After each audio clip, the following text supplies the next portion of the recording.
in all of you all who are our corporate inspiration, all of these corporations from around the globe. I am so excited to have this guest with us today who is a powerhouse in her own right. And as you all know, a powerhouse is someone who is dynamic, effective, and unstoppable in achieving success. In her story, she has definitely been unstoppable in achieving success. So hello. Welcome to the Hello. stage. Hello, how are you? I am doing wonderful. How about yourself? Thank you so much for allowing the world to hear your story because we have clients from South Africa, Dubai. We in Singapore. We global. We internationally know. Okay. Well, thank you for having me. I am doing great. Hello, Yeah, everyone. yeah. Yeah, hello everybody. Hello, welcome Corporate Inspirations. So could you please tell everyone, Angela Davis, of who you are, being an analyst consultant? Like people want to know what is needed to become an analyst. So could you just give us a brief overview of like who you are and how did you get this amazing opportunity? Yes. Okay. So once again, my name is Angela. I do go by Angie. I am an analyst consultant. I currently work for Cigna Healthcare. I just started that position, so kudos to me. Yay. Before I moved Okay, to press pause for everybody. Oh, I just okay, want to let y'all know what she just said, that in this economy, in this day and age, a Black woman is getting corporate opportunities for herself. She just started a promotion. I told okay. y'all about this. Don't stay in that 2% comfort zone trap. So tell everybody again that you just started. Like, that's amazing. Yes, I just started as an analyst consultant. I've been there for a month, a little bit over a month at Cigna. Before I transitioned to Cigna, I was at Anthem, which now known as Elements Health, and I was there for 10 years, everyone. 10 years. 10 And long years. 10 I long years.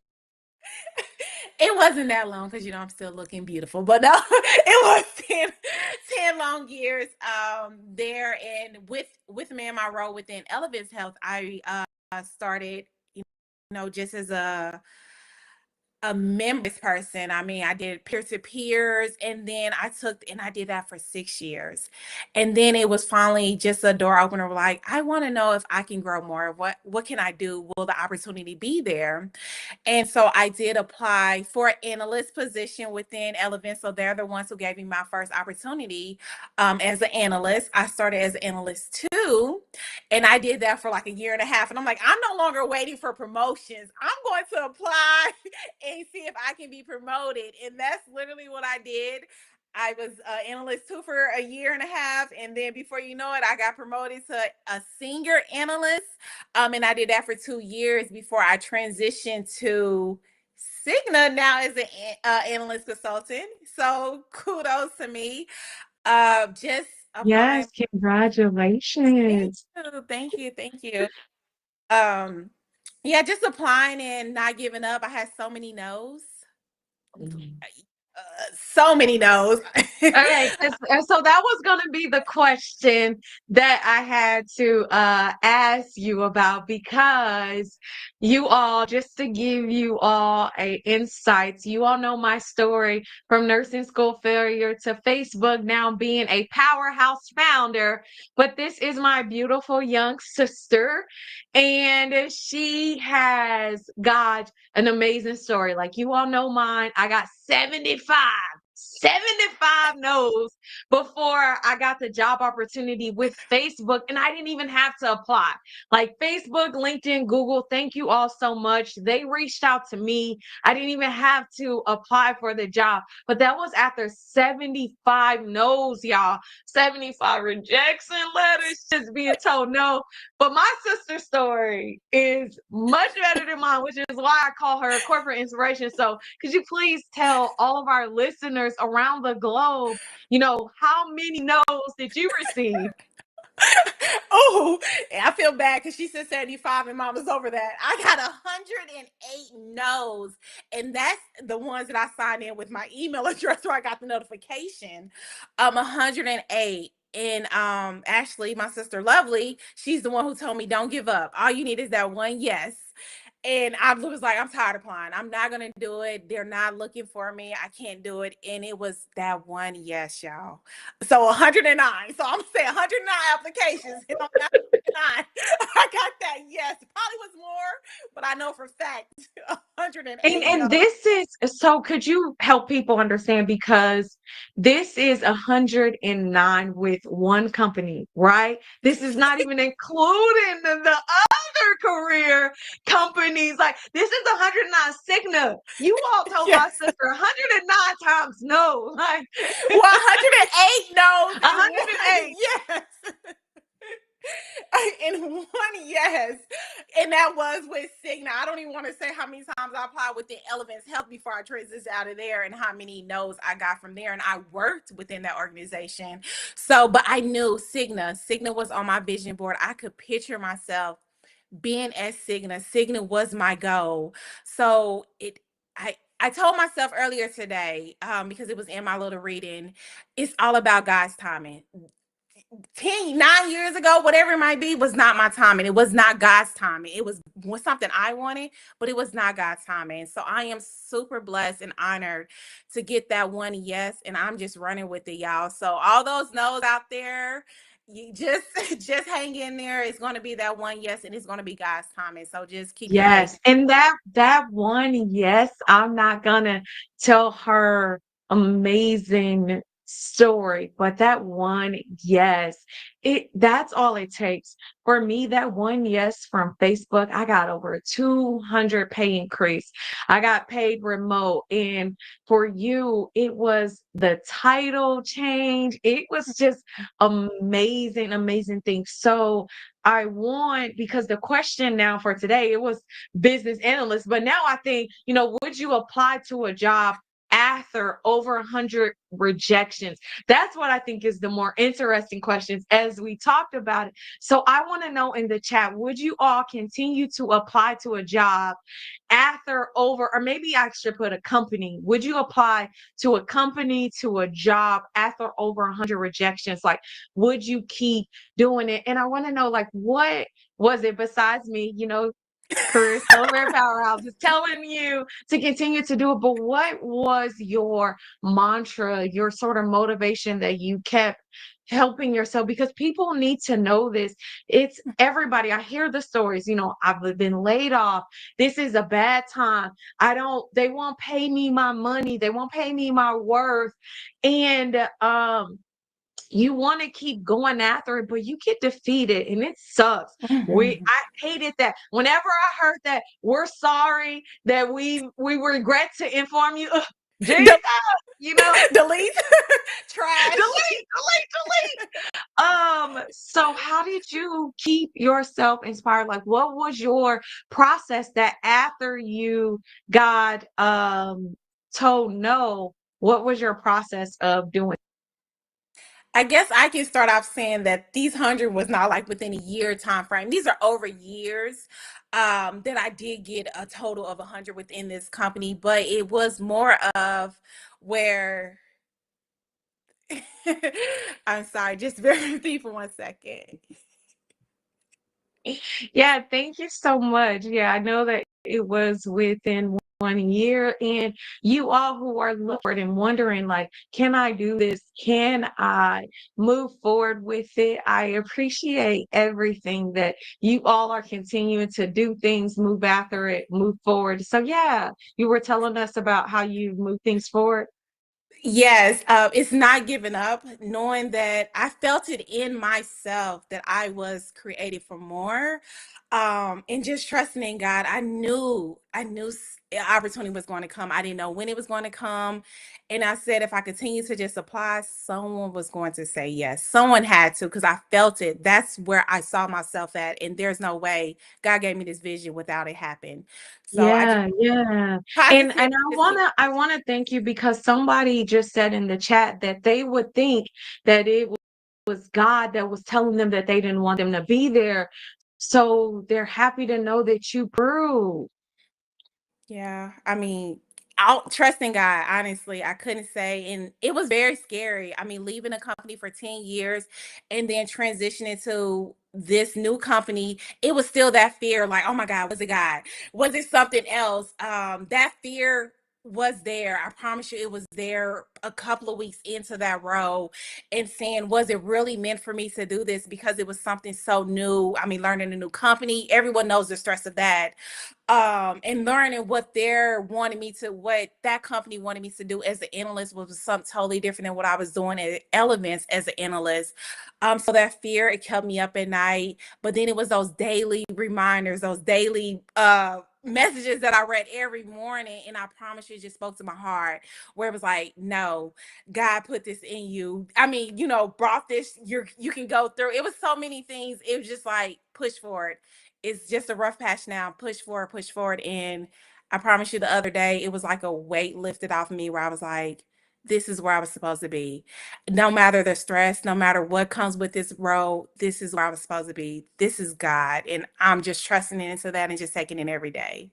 Yeah, that's so amazing. And for you all who are just tuning in to the powerhouses of the global corporate stage, I am your host, the lovely Marshall. We have a powerhouse here who got a job after 108 108 rejections. And then not only did she get a job promotion doing the similar roles of what she had been doing, but she also got a huge promotion, amazing responsibilities.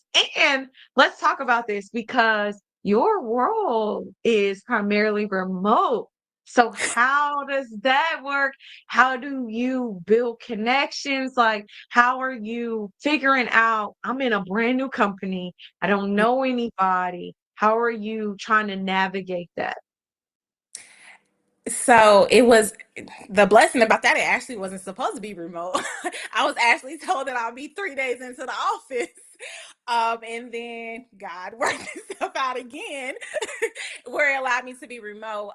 To me, I still feel like going into the office sometimes to interact, because you do get that interact with your staff. Even though I don't have a permanent desk there, I do try to go into the office at least once a week to kind of see who's on that floor, who's in that area, because you don't want to miss any connections. Working remote, besides the people that's on your team, that's all you communicate with. But actually going in there, looking at breaks, being on that floor, and actually seeing other people, I feel like that's a great connection. So all those people that work from home, though it's work from home, you can still go into the office at least once a week, a few hours. I don't work there full. Going there a couple of hours, see who's out there. You can be meeting your next manager. You can be the next Or manager hey, wherever or you I'm could at. meet your husband, he could put Ah, a ring on it. absolutely, that too. I'll be going to office for that. Be looking. So yeah, that's a good that is something good to look at as well. So though they say remote, that doesn't mean you have to be remote. A lot of companies do have those hotels, workstation, where you can go in and work there and interact with people, see what's out there if you are looking to grow within your company as well. Yeah. So I looked this up for a business analyst. The average salary is almost 110. But if you work for a tech company, for like health tech, fintech, they make over $150,000. So what does a you got me. So what is it that a business analyst does? Who do they like work with? And like, with not telling me about your job, but for those people who are like, hey, I want to make over $100,000, what is a business analyst? Because I have heard people say that they're a financial analyst, that they're a data analyst. I've heard it several ways. So could you give us some insights in like, what is a day in the life like of a business analyst? You asked a good question, Lovely. Because I was a finance analyst, and with that finance analyst, you handle finance, you handle the money, the reports of how that company is growing. With me, I was an overpayment analyst, so we were recouping back funds that we overpaid the providers for. And I did that previously, and so each title that I have had, that finance analyst, and then being a business senior analyst, is something totally different. And now being an analyst consultant, every role changes. So I can just tell you specifically what I have done within these past few analyst roles that I have had. Like I said, for finance, we were looking at funds on how to get those overpayments back that we did pay the providers and we didn't owe those funds to them. So we were recouping back the funds. I was also a business senior analyst. And with that, I was doing reporting for Kentucky Health Plan, where I was doing reporting for their staffing team, um, if they were missing cap or tap, I did those type of reports for that. And now as an analyst consultant, I do both. I am a little bit of both and everything. Yes, Wow. it's both. I'm I'm behind the scene with IT working on systems that are failing and passings that we might need to update some data on. I'm also working in finance where we're looking at reports where we want to know that budget for that month, where it's in Tableau or if it's in Teradata, wherever it might be. So I'm working on that as well. And then also from a business perspective, I'm also working with certain health plans as well. Arizona is one of our main ones that I'm actually working on a specific project with now as well. So analyst consultant is giving my hands, I mean, every little thing, like my hands in the cookie jar, learning so much. Wow. And that's really cool because I love how you said that you work with the business, but then you also work with IT. But if you all missed that part, she says, I'm behind the scenes, but she's ensuring that everything is running right. And I think that that is so incredible. And even to what you even share, you're like, I'm learning this new thing and I didn't even know this system. And I'm learning Tableau and Teradata, stuff I Mhm. never heard of. But it was Yes. really cool how you sort of came alive. So I hope for those of you all who are listening to this and you're like, how can I transfer from a financial analyst to a business analyst to a data analyst to have a business consultant? When you're looking on LinkedIn, because y'all know I got to shout out LinkedIn, LinkedIn, give me a call. Uh, you have to be sure that you know that based off of the company that you work in. So for her, she started out for financial analyst, and that you're still an analyst, but then you can pivot to a business analyst, and then you can pivot it to a data analyst, and then be both with the analyst consultant. So please, if you are looking at what skills are needed, the most common thing is you need to know what is the exact job titles are needed for. Because if you're only looking for financial analysts, then you miss business analysts who make over $150,000 that you could use for their skill set. And a second thing that she told y'all is don't give up. If you have 50 job rejections, you need to keep going. That's what we telling you. Don't stop at 50. Don't stop at 20. Keep going until you get your yes. Because you may be like, okay, well, Lovely, that's great. And Angie, we appreciate you, but I'm at 500. Don't stop until you get your yes. You are one Mhm. yes away from a completely different life. So please keep trying. Please keep using it. And I'm excited to celebrate you all. I'm excited that you're inspiring people that they were like, nah, I wouldn't have never, did things. I would have kept it and made sure that we had everything going. So I think that that is really, really great that you are providing those insights with everyone. So my next question for you, because we asked about, how long did it take you to get the job, is how did you get this particular opportunity? Like, did somebody refer you in on it? How did you even like get started on this role of doing things? Okay. So great question. I was actually on LinkedIn. I saw a few analyst position within Cigna. Of course, I already wanted to be with Cigna. So I kind of applied. And this is actually a funny story. Really funny story. Because I actually applied a week prior to to another position, and I was still in the process of interviewing with that position as an advisor, as an analyst advisor. So I haven't heard back from them. I was still like, okay, I might have it, I might not have it. And then this opportunity came up as I was reaching out to that recruiter. He finally replied and said, I did not get that position, but he told me to go back on the website and see what positions that might be out there that best fit me. So I was looking and I was like, I'm not going to apply again. They keep telling me no, I'm not Wow. time. He told me to Yeah. this list. And I'm like, he's not going to refer me. He's not going to do any of that. And he did. So shout out to Frank uh, for giving me the opportunity. You know, he said that that manager said that I would have been a great fit for Cigna, just not that Yeah. specific role. So Right. Right. back for me, and which then gave me, you know, that hope to like, okay, he felt like I was Yeah. good. You know, Yeah.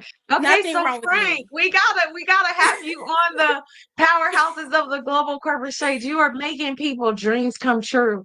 And I think what you just said is so important for those of you all who are listening. Recruiters know so much. They know what's coming in their pipeline, they know what's going. And she said that she looked at LinkedIn. LinkedIn right now, today in the United States, if you are in UK, over 400K roles in the United States, over 5 million jobs that are open right now, posted directly on LinkedIn for you to be able to go ahead and apply. And then what I love about your story is like most people, they apply and then they're even denied. They don't even get a chance to talk to the recruiter.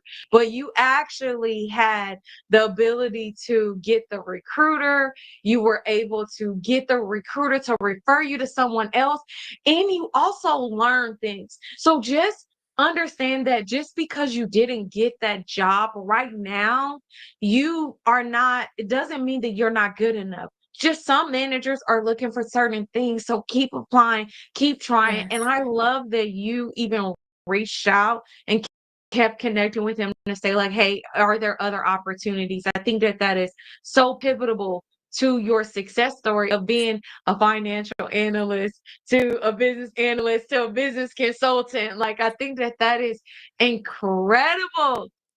I So, do want to say this before we get to the next one. That manager that said no to me, he actually works for the same team I'm with. So I see him every day and I'd be like, yep, you said no, but someone said yes. So another way to say, okay, I'm not going to give up because who knows who you be working with. yes, and thank you because I totally forgot about that story, that part of the story. So people are asking, is a degree required for you to work here? You know, how do you get those positions? Like, what about people who are thinking about leaving from a banker because they have financial industry, or they are project manager and they want to become analysts, but they don't have a degree. So is a degree required? Like, how can people, get these things? I don't have a degree either. So, to answer your question, no, don't let that stop you. I think that's one of the things that they want to allow you to stop and say that someone else is better. No, no, no. You apply, don't look at that degree and just go out there and apply. So, no to Yes. the answer your Right. So for a business analyst, no degree is required. However, what she did tell you all is she has 10 plus years of experience in healthcare. So she is an expert at it. And I think too many people, they're like, no degree is required. No, no degree does not mean no experience. But I do think what gives people hope is because a lot of people, they started their career and they were like, I'm going back to school, and then they didn't get the chance to do it. Or they're in the process of going to school and completing their degree, and they're like, oh, I should wait.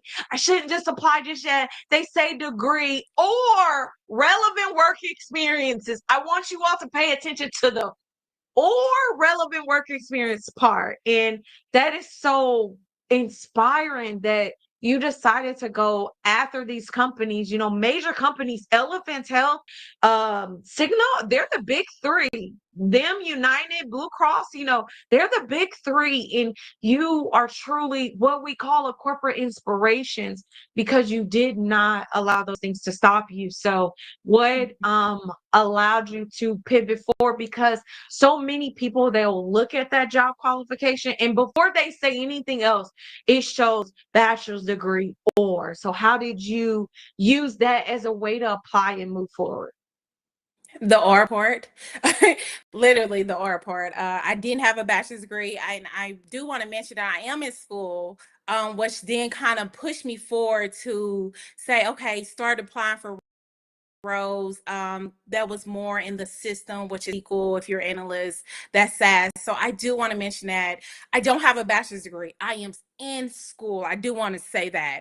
But it was the R because I always had bachelor's degree or 2+ years of healthcare, those other things that I knew 100% that I did have. And if you just can get me in the door and I can interview and explain what I do have, I hope I can sell it enough where you don't focus on what I don't have. So when you're in an interview, don't let them just focus on the areas that you do or that you qualifications on. You steer that conversation to the things you do have experience in on, and you allow that to lead you in that conversation. And that's what will get you what you need to do or to the next step of that interview. Um, just to sell on those, succeed, or sell on those areas where you're confident in. And that's all I did was like, hey, I ain't got this, but I can tell you this. And that's Yes, kind yes. Again, a powerhouse is somebody who is dynamic. You can be dynamic in your interview. You can be effective in explaining it. Y'all see how she had all that stuff? My eyes kind of glaze over, but she's passionate about that. And that passion shows in your interviews. I don't understand that, but there are corporations around the globe who will pay you for your knowledge. So if you are in the UK, if you are in South Africa, if you are in Singapore and you're looking and you're like, how do I get to these companies, these corporate inspiration? And I feel as if I'm less than because I don't have that. There is somebody who will give you a chance. That recruiter can speak your name in rooms. That person who might not be a manager may not do for you, but somebody else will. And then you can still like do it. And I would challenge you all that we get the opportunity, maybe partner with that person who told you no and learn from them and see. She's shaking her head. Learn from them and see what can I be able to learn. Okay, what are you doing over here that maybe I can learn to spruce it up so I can go from a consultant to an advisor and all those, various promotion platforms. yes, I agree. Yeah, cool, cool. So my next question for you is, what is a quote that you use to inspire you in tough times? Yes. So I actually have this on my vision board, and I actually have my vision board with me. This is something that I did recently, but this is kind of something, don't mind it, it's look a little bit raggedy, but it says, be thankful for what you have, but continue to seek your dreams. I am for Ooh. what I have. I was thankful for those 10 years. But as I told you at the beginning, I saw myself, my dreams was being at Cigna. So though I'm thankful for what God has you know, given to me for these past 10 years, has blessed me with the job. I knew that I had to continue to seek my dreams, and my dreams was Cigna. So it's okay to love what you have. Hey, it doesn't mean that you're content. You're just thankful for what you have. But if you know that that's not your dreams and you want to push forward, continue to push forward and seek those you have. Do not give up on those dreams or your goals that you have. I love that. Thank you so much. And I will say my quote in terms of what you all are hearing today about the rejection letters that we did, the way that we push past it is that impossible is nothing. Impossible is potential. Impossible impossible is temporary, impossible is nothing. That I love Muhammad Ali, and I love that he says that impossible is just a big word thrown about small men who doesn't have the ability to dream past of what it is. So just know that impossible is potential. Impossible is just temporary. So that man said, "Oh, you don't have the qualification." That's just temporary. All right, now I'm getting the qualification so that way I can do it, which makes impossible nothing. Even the word impossible says that I'm possible, that it's possible. So I hope that that can inspire you all to apply for the job. If you all are business owners and you're like, hey, I'm going after the contract and they reject me over and over again, keep going, keep saying, yes, I'm on the path of getting to TEDx stages, and I have been told no 50 times from different people, but through every single process, I'm learning something. I learned that they have a website, and I'm learning that, different people actually have it where you got to apply like 3 months ahead of time. So I was doing it too late. It's just all of that you learn. Learned how to tell her story of how she became an analytics ace, turning numbers into knowledge. Like you can learn so much through the no's, through the rejection, but please like push past it. So our final question today, before we ask of your question, is and this was from our previous guest, as you all know, on the powerhouses of the global corporate stage, we always have our previous guest ask the next guest a question.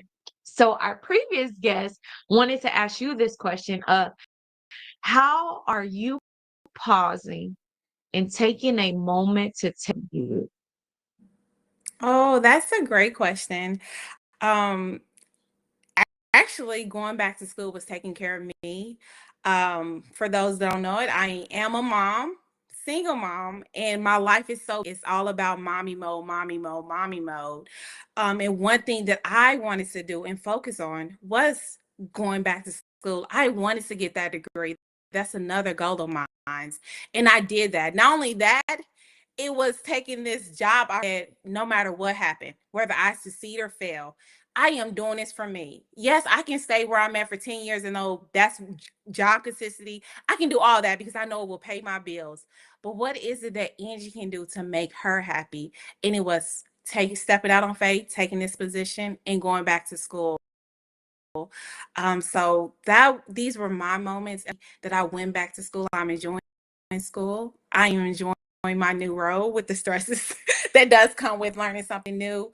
But I am so proud of myself to say that I did it, and that I'm still doing it and all of the kinks that it does come with. So that's one thing that I did do for myself. Yeah, I love that. I love that. And so for me, how can I pause and take care of myself? I think one of the things for me, you all know I'm happy, I'm excited and doing things.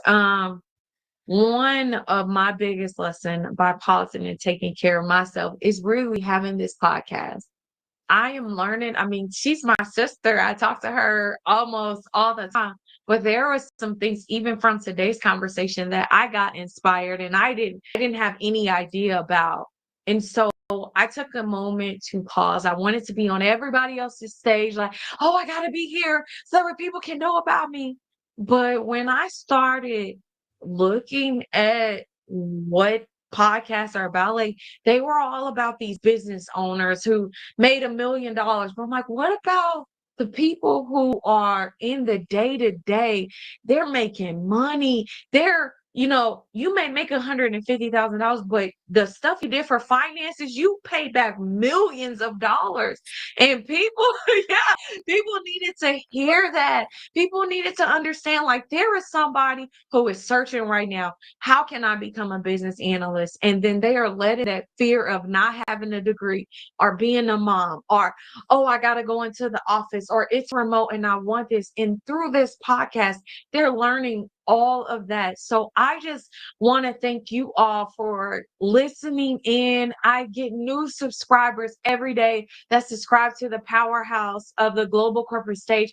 I get new people from Cigna to bus drivers to executives at HP. Like, it's so many people who are going to be on my podcast. And I'm like, you all want to talk to me? And I get to learn and grow. And I always say that podcasts to me are really therapeutic. You get inspired. You're telling your story, you're getting poured into. And I'm just very, very grateful. You're my sister, but you could have said no. You could have said that you were busy and doing other things. And I just really want to tell you thank you for that, because you just inspired somebody that I knew about the 100, job rejections, but I forgot about it. And now other people can be inspired. Like, rejection is not a denial. Okay, guys, like, you can be able to get your yes. So I want to thank you so much for answering that question and being a guest.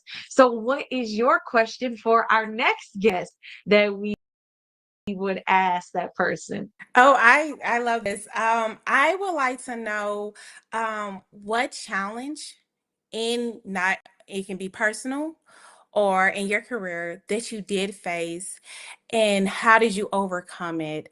Like I said, we have our personal ones. We also have our career. Mm, How did you overcome it? Because you mm, said what they're going through, and they didn't know how yeah. to. So I would like to know what that is. And we'll look Yeah. from the next person, especially if it relates to me, it would be a good answer to do. Yeah. So there you have it.